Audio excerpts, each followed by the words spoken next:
Terima kasih Anda masih bersama kami dalam Info 7 Malang Raya. Sejumlah mahasiswa di Kota Malang menciptakan inovasi beras artifisial atau beras stunting kaya nutrisi. Beras ini diklaim memiliki kadar gizi yang lebih tinggi dari beras biasa, sehingga dapat mencegah stunting. Tim gabungan mahasiswa dari salah satu universitas di Kota Malang, terdiri dari Imelda Azalia, Ibnu Hafid, Widya Rosa, Nisrina Nabila dan Wahyudin Faru Rijal, berinovasi dengan menciptakan beras artifisial atau beras stunting dari ekstrak daun bayam dan berbagai bahan alami lainnya seperti tepung, sayuran hingga kacang-kacangan. Dalam pembuatannya, bayam segar dihaluskan untuk diambil sarinya dan dicampur dengan tepung hingga menjadi adonan. Setelah adonan beras dimasukkan dalam steamer selama 30 menit dengan suhu 70 derajat. Selanjutnya dimasukkan dalam alat penggilingan hingga membentuk gel. Adonan lalu dimasukkan ke dalam oven selama 20 jam dengan suhu 60 derajat. Kandungan sayuran dan kacang yang terdapat dalam beras membuatnya mengandung nutrisi, vitamin dan zat besi yang jauh lebih tinggi dari beras biasa.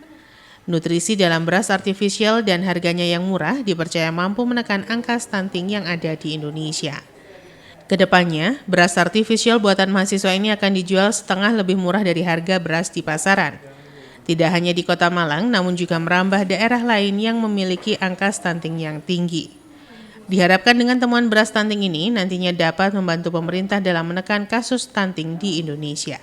Melihat berita yang beredar, banyaknya stunting, tingginya angka stunting di Indonesia itu sudah sangat banyak, tetapi masyarakat belum mengetahui bagaimana sih cara untuk bisa mengatasi hal tersebut. Maka dari itu kami membuat inovasi ini melalui beras artifisial untuk bisa membantu masyarakat di Indonesia.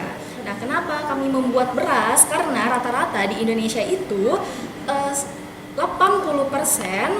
masyarakat Indonesia itu mengonsumsi beras. Maka dari itu kami membuat beras ini untuk membantu masyarakat. Dan target kita itu di Desa Tlogomas, karena di Malang ini yang paling tinggi itu di Desa Tlogomas dan beresiko stuntingnya itu lebih besar seperti itu. Kenapa bayam? Sebenarnya kami bisa bikin dari bayam merah atau bayam hijau karena di kandungan dari bayam tersebut itu mempunyai zat gizi yang tinggi yang bisa membantu untuk gizi anak-anak yang beresiko stunting seperti itu. Tetapi tidak bayam saja, bisa diganti dengan sayur-sayur yang lain yang mempunyai zat gizi yang tinggi juga. Selain bayam itu kami ada tepung tapioka, kemudian itu ada juga tepung kedelai, dan juga ya bayamnya dari ekstrak bayamnya itu. Kemudian dicampurkan, kemudian itu kami habis itu kami campurkan dan masuk ke steam selama 30 menit dengan suhu 70 derajat. Setelah itu kami giling. Setelah digiling keluarlah beras seperti ini. Kemudian itu dikeringkan selama 20 jam. Simon Alfredo melaporkan.